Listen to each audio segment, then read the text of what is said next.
Magandang araw mga boss, ituturo ko naman sa inyo kung paano magtabas ng windshield. So, una kong ginawa, sinukat ko yung frame, tapos kinuritan ko ng dermato, mga boss. Sunod dun, sinukat ko na yung windshield sa my friend, tapos nilagyan ko na rin ng 1/8 na allowance para naman sakto kapag nilagay na yung rubber channel. Tsaka para hindi mabasag, mga boss. So, ganyan lang mga boss. Kinagamitan ko siya na pangkatar ng windshield, mga boss. So, ganyan lang mga boss. Saglitan lang naman. Tuturo ko din sa inyo kung paano ilagay mga boss. Kasi di ko na na-video kasi marami kaming gumagawa mga boss sa sidecar na yun.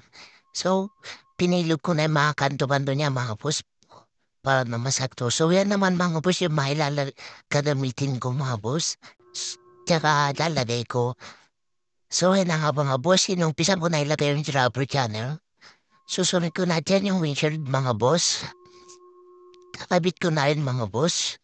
So ayun na mga boss, saglitan lang ako maglagay ng windshield pagkabisado niya. Kabisado niya na? Kanyang lang mga boss. Lalagay ko na rin yung hulap niya mga boss. Pagkatapos niya papakita ulit yung finished product niya. Salamat mga boss sa panonood.